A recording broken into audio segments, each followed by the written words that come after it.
Lisa, what a scam, this title. Thank you for the talk. While I meditate, I feel this energetic agitation. You had exposed this pleasure-pain dynamic a few weeks ago. I'm wondering if this agitation is coming from this dynamic. Yeah.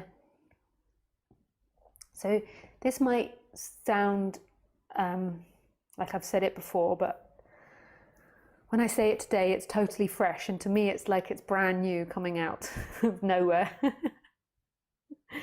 But so what happens is, let me be frank and tell you what happens. What happens is life creates these body minds, and it's done it through millions and millions of years of evolution, but at the same time that evolution's never happened, and the only thing that's ever happened is what's happening now, which is really quite mind-boggling. But it seems to have evolved these body-mind mechanisms through this massive evolution process, and at some point evolution dictated that humans become self-aware. Now in our history books it goes back to Eve. I'm not sure about other religions, but in Christian history books, it goes back to Eve eating an apple of knowledge. So she was in the Garden of Eden, just with all the other animals and nature. I don't know if you can picture it. And it was like heaven and orgasmic, and everyone was happy. There was no wars or violence. It was very beautiful. And then Eve ate the apple of knowledge. A snake came down and told her to eat the apple of knowledge. And so she was like, and God had said to her, don't eat those apples, eat all other apples but not the apple of knowledge. And as soon as she ate the apple, she became aware that she was naked. She became aware of her nakedness, and she instantly was ashamed. And then through being ashamed, she got kicked out of Eden. I think she got Adam to eat the apple as well. Originally it was women that eat evil, but then 200 years ago men became the evil in society. The big bad man, patriarchy. So that's the story that appears, that we know in our society, and that's the story of identification. And the way that identification formed, believe it or not, is like it tells you in the story, it forms through the intellect, so through thinking. So to me, when I listen to that story, which I assume is a metaphor, although it might be that we just got our knowledge from apples, we never know. It could have been like alien apples that came down and were placed there and we ate them and suddenly, woo! But more than likely, the way that it evolved through our evolution as humanity is through language. So we became self-aware through using words. So once we descended from the trees, being apes, and we descended onto the plains, our survival was a lot harder than being in the trees. We had to begin to think of things in order to survive. We had to think of shelter and warmth and protection and to hunt enemies. And in that, we began to communicate. And it's through that communication that identification happened. So through speaking. So at first it would have just been sounds, which meant things. And then eventually there would have been the sound for I and a sound for you. And through that definition, we began to feel like an I. So from people keep telling us that we're an I, we began to feel like it. But it's completely imagined. It's all imaginary. It's not true that there is an I here. But what it does is when you repeat this story of I, is it gives you this energetic sensation and experience of being in the body. And then suddenly all your emotions and feelings feel like they're inside the body. Whereas before, when you had emotions and when you have feelings and ideas, they arose everywhere. So your images in your brain arose everywhere, your feelings arose everywhere because you didn't know inside and outside. And it really is an energetic contraction that's formed by thinking, this feeling of being inside the body, that you are someone inside here. It's not truth. Life is looking from this angle, but there isn't a soul inside this body, and it really makes it feel like you are inside, and that's not the case.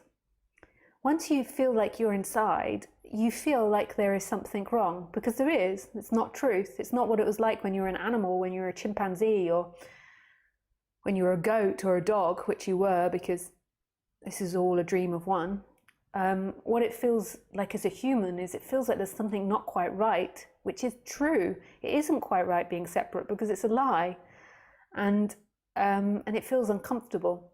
What's happened over the years is this I has got stronger, and we've invested more and more time in it, and to the point where we can't separate out consciousness and self. So this consciousness, this empty looking, and this I like this, I don't like this, and this voice in the head. And so what we really believe is that there is a conscious soul inside our body, and we're constantly telling the story of us. And then from always telling the story of us, we have repetitive feelings that are arising in our body. So if you tell yourself again and again that you're worthless, then you have a feeling in one of your chakras, like I've described in other talks. You'll get particular feelings in particular areas of the body. So if you were brought up being told that you're worthless and that you're hopeless, you'll have that feeling being in your heart, more than likely in your solar plexus. And then what will happen is the identification, the person will try to fix that. It will feel pain from feeling worthless, and it will try to fix that. And in doing that, it solidifies it, it makes it part of you. So for like Khaleesi, say my dog, she still has reactions to things. So she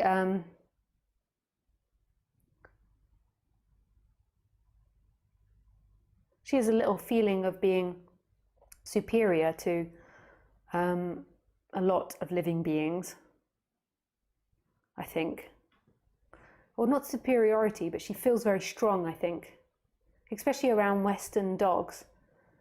Like it's a smell thing, and they just know. And because she's from the streets, I think she just has this feeling of being quite strong. And so because she repeats that repetitively when she meets other dogs, it becomes a habit in her body. But when she's not looking at the dog or in that situation, she forgets about it, and the habit isn't arising in the body. But then as soon as she goes up to that dog, it appears again, it becomes a habit. What happens with the human when it has these feelings? So say if you have parents that keep telling you you're worthless, what happens is that you can see that feeling. So you see this feeling of worthlessness. You're not really conscious of it, but you feel this feeling and you don't want to experience it. So the person, the voice in your head, doesn't want to experience that pain. So it starts making up stories and doing things in order to get away from that pain. So if you feel worthless, then maybe you spend your whole life trying to find worthy. Whereas for Khaleesi, she doesn't do that. She doesn't, like, she feels superior to other dogs. She doesn't dedicate her life to being superior to other dogs. Whereas somebody like certain prime ministers or something, or leaders of society, they might have grown up with superiority complex and really believe that there's something special, and then spend their whole life trying to prove that. Whereas Khaleesi, it just appears in the moment and then disappears in that moment as well. But the human holds on to it, and it makes an identity. And then what it does is it keeps repeating it day and night, year after year, year after year. And then it becomes these strong feelings in your body. And then it's kind of out of control. So you're feeling these uncomfortable feelings all the time. And the reason that it sticks and creates this identity is really ironic. It's because you're trying to avoid the feelings in the first place. So you feel unworthy about something and you're trying to avoid that. So then you look to be worthy for something, rather than just being unworthy in that moment and just experiencing it and letting it pass through, and just seeing the kaleidoscope of this life, that it changes from good to bad to good to bad, rather than just having that experience. There is this person that attaches to the experience and tries to maintain it.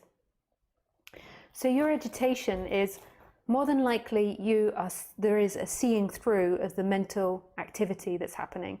So you see through that that the stories of being hopeless or being failure or something. We're just using this as an example. I'm not saying that's what you feel. So the mental activity has maybe decreased, but you still have the feelings in the body. And the reason you have them is because of habit, a repetition. So there is this discomfort that's appearing. And then I've given many descriptions about how you can release that in your body. There's so many different ways. That the body like contains it. You begin to hold your story in your body, and people don't give that enough credence. Like massaging the body, doing yoga, doing all these different things, breathing exercises to try and get that energy out of the body. But I'm not implying in any way that by doing that you're going to get closer to liberation. By doing that you're going to settle down the person. And that seems to be a precursor to this shift, but it's not about that. Like, you aren't going to get to liberation. You aren't going to get to freedom through doing that. So this story, like, I've got to do all these things to get somewhere, is redundant. It's untrue. Like, your freedom is here, right here, but the body is uncomfortable because of years and years and lifetimes after lifetimes of participation in a false dream. It's not true. It's not true.